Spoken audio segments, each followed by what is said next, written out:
Hey Junior NCO, I'm Staff Sergeant Pham, Squad Leader of 2nd Platoon. Today we're gonna compare and contrast the difference between American and Chinese Rifle Squad. This is an unclassified brief. All information you can find on ATP 7-100 or ATP 3-21.8.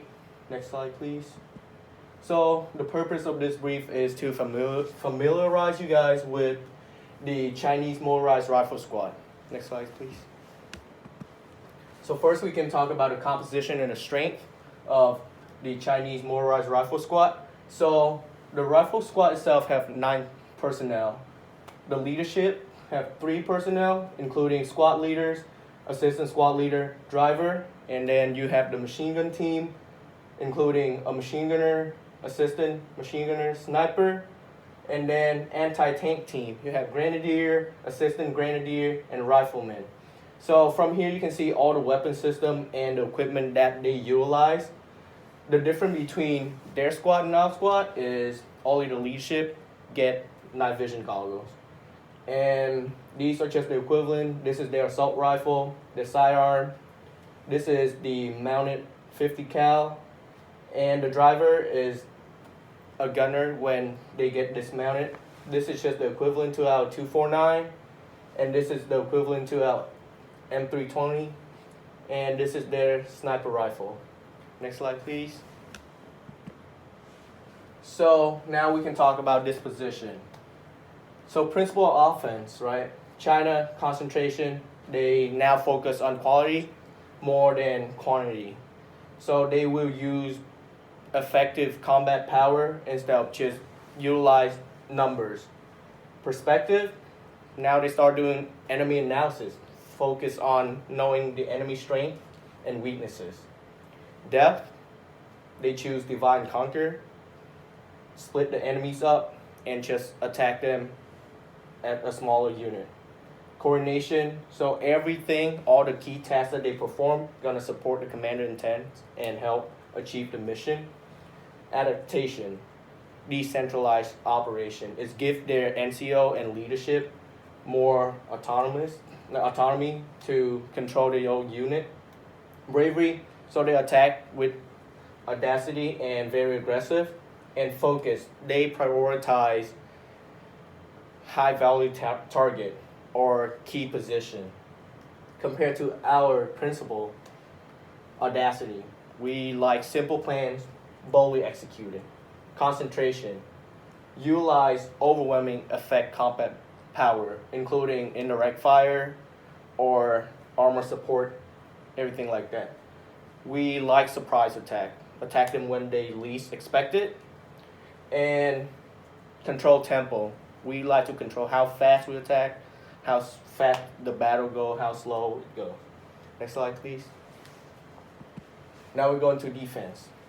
China, depth, they focus on counterattack while defending, massing appropriately, putting the troop at key places, integration, unification of purpose.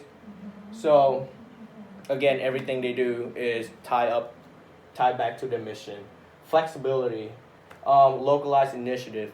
So moving the troops around to defend key area when needed to be. Compared to ours doctrine, we have preparation, always prepare, right? Keep preparing until you hit contact. Security, so we always like to have a security element to provide early warning, also help disrupt the enemy attack. Disruption, we prevent them from massing and overrun us.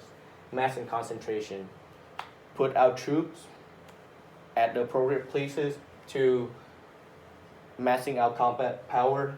Flexibility, we have contingency plan, get ready to counterattack when we have a chance to. Maneuver, we like to take full advantage of our AO, move our troops around to different key points if we need to. Operation in depth, we like quick and violent action. Next slide, please. Now we talk about capabilities and also conclusion. So when you look at the command control capabilities, China have 1 squad leader, 1 assistant squad leader. Compared to us, we have 1 squad leader and 2 team leaders. So we can see that our troops have more command and control capabilities because the squad leader can just focus on doing his job and let the team leaders deal with the team, compared to China. The squad leader had to lead one team, assistant squad leader have to lead the other team. Now, composition and strength. Again, they have 9 personnel in their squad, and we have 11 personnel in our mechanized infantry squad. So we have a driver and commander. Compared to them, they only have a driver, and our commander also functions as a gunner. Movement and maneuver protection. So this is their equivalent to our striker, the CSK 141. And this our striker, pretty similar in capabilities of these two vehicles. Protect the troops from small arm fire. Also have a 50 cal mounted on top. Now we talk about fire support capabilities. This is just within the company level. They have a 60 millimeters more section, sniper section, anti-tank, and grenade launcher section. Compared to us, we have a 120 mortars and 60 millimeter mortars. So we can see that when it comes to indirect fire, we have the advantage. However, anti-personnel, when it comes to close range, they have a little bit advantage over us, since they have a sniper already integrated into their squad, and if they need more snipers, they can just integrate the sniper section into that squad. And next slide, please. That concludes the brief. Any question?